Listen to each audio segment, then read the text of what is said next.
यहाँ पे जो क्वेश्चन है देखो 0 to 5/2 log of sin of x dx, इसका इंटीग्रेशन करें। ठीक है, हमारे पास एक प्रॉपर्टी याद है क्या आप लोगों की?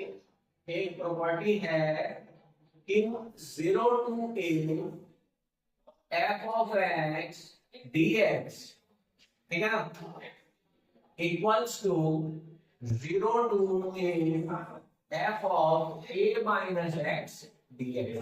क्या एक प्रॉपर्टी याद है? नहीं है याद तो याद है ना? क्लियर है? तो यही प्रॉपर्टी यहाँ पे हम अप्लाई करते हैं। से 0 to π/2 यहाँ पे होगा log sin of π/2 minus x dx। ये वैल्यू कितना आ जाएगा? अरे कन्वर्जन यहाँ पे होगा sin π/2 माइनस x का, तो क्या हो जाएगा बताओ?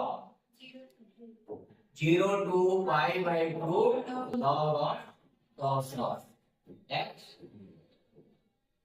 चलो इसको इक्वेशन 1 बोल दो, इसको इक्वेशन 2 बोल दो। अगर मैंने इस दोनों को जोड़ा तो क्या हो जाएगा? 2i हो जाएगा क्या?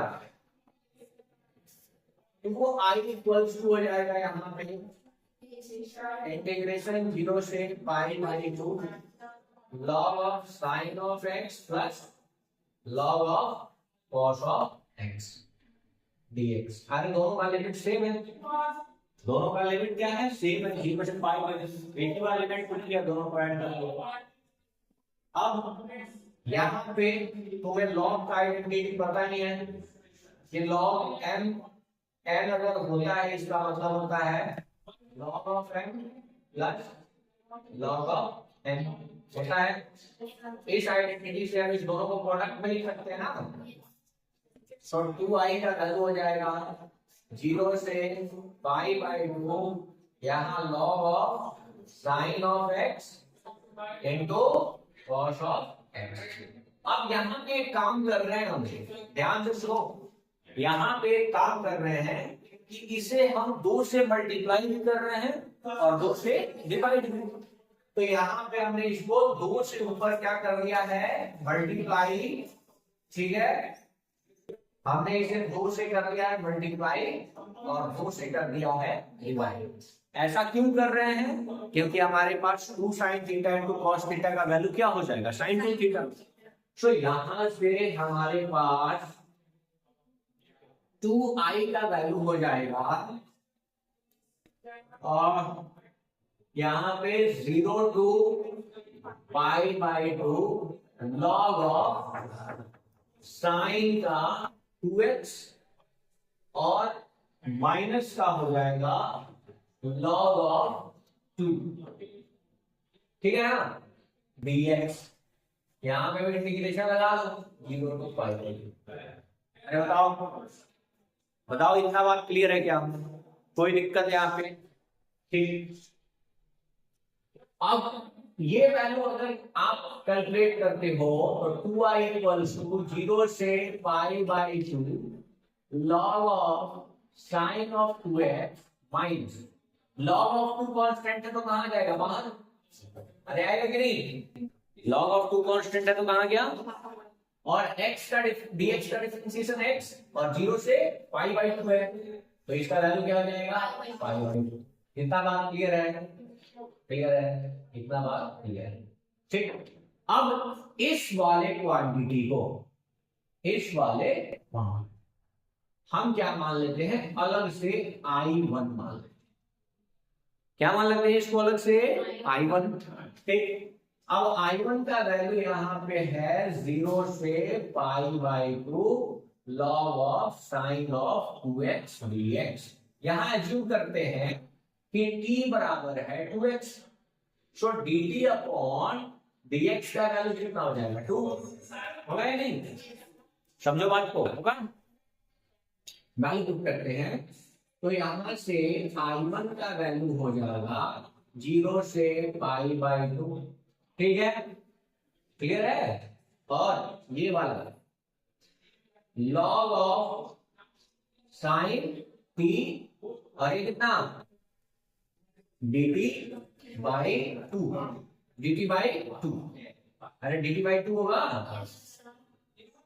सो I1 का वैल्यू हो जाएगा 1/2, बाहर निकाल दो, ये 0 से क्या हो गया π/2 और यहाँ हो गया log sin of t।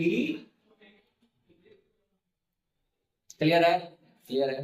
अब यहाँ पे एक अगला प्रॉपर्टी हम यूज करने जा रहे हैं, यहाँ पे अगला प्रॉपर्टी यूज करने जा रहे हैं। ध्यान से सुनो, अगर ये इवन फंक्शन है, ये अगर क्या है इवन फंक्शन है, देख रहे हो ना, ये इवन फंक्शन है, ठीक है। तो इवन फंक्शन के केस में बहुत ध्यान से इवन फंक्शन के केस में आपने एक प्रॉपर्टी पढ़ा था कि 0 to अगर 2a होता है f of x dx, तो ये बन जाता है 2, हाँ 0 to के, अच्छा लिमिट सेट नहीं है, सॉरी लिमिट यहाँ पे क्या हो जाएगा, t जब पुट किया है तो सॉरी t जब पुट किया है तो x का वैल्यू जब 0 था तो p भी 0 रहेगा और π/2 रहेगा, तो क्या हो जाएगा लिमिट चेंज करना है, ठीक है ना।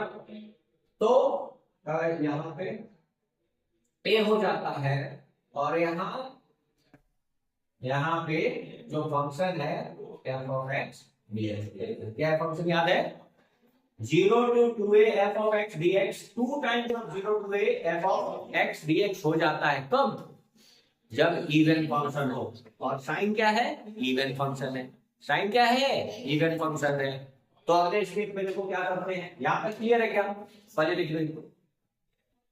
अब देखो अगला स्टेप देखो ध्यान से, यहाँ पे इस आइडेंटिटी को यूज करो, ठीक है। अब यहाँ पे देखो I1 का वैल्यू क्या होगा, I1 का वैल्यू यहाँ पे कितना है 1/2 integration of 0 to pi log of sine of क्या t dt, है ना। अब यहाँ पे हम ऐसा बोल सकते हैं क्या कि I1 बराबर हो जाएगा 1/2 into 2 और 0 से पाई तक। इसको कैसा एज्यूम करो 0 to 2 into π/2, तो इवन फंक्शन है ये, साइन भी कैसा फंक्शन है, इवन फंक्शन है, हाँ। तो इसको 2 लिख दो और यहाँ पे लिमिट चेक हो गया ना, और यहाँ पे क्या हो जाएगा log of sine of t dt। बताओ इतना कोई दिक्कत है क्या, इतना कोई दिक्कत है। अब बहुत क्लियरली समझना कि क्या हम ये चीज जानते हैं, डमी वेरिएबल को सब्स्टिट्यूट करने वाला प्रॉपर्टी, डमी वेरिएबल को सब्स्टिट्यूट करने वाला प्रॉपर्टी क्या होता था, 0 से f of x dx है तो हम 0 से a f of क्या t dt भी लिख सकते हैं, बात समझ में आ रहा है। सो एग्जैक्टली यहाँ पे इस I1 को हम चाहें तो 0 से π/2 log of sine of x dx लिख सकते हैं, मतलब ये किसके बराबर हो गया, I के बराबर हो गया। अब आ जाओ, जहां से मैंने उठाया था I1 को, ये वही इक्वेशन था ना, इसको इक्वेशन 3 बोल दो, यही इक्वेशन था। तो इक्वेशन 3 में अगर पुट करते हो तो ये 2I1 इक्वल्स टू क्या हो गया I, हाँ यहाँ पे इसका वैल्यू पूरा हमने कैलकुलेट किया, क्या है इसका वैल्यू I नहीं आया, और ये कितना हो जाएगा माइनस π/2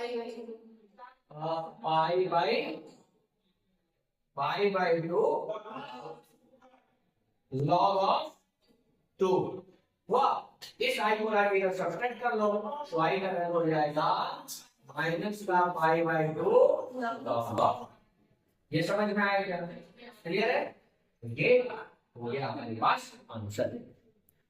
अगर ये आपको समझ में आया है तो आप cos थीटा वाला खुद सीखिए, log of cos of theta, ठीक है ना, उसमें आपको प्रॉपर्टी भी पता चल जाएगा। मतलब आपके लिए क्वेश्चन है तो आप बनाइए 0 to π/2 log of cos of x dx कितना होगा, ठीक है, ये क्वेश्चन रहा। वैल्यू सेम आएगा, वैल्यू सेम आएगा, -5/2 log ऑफ, ठीक है।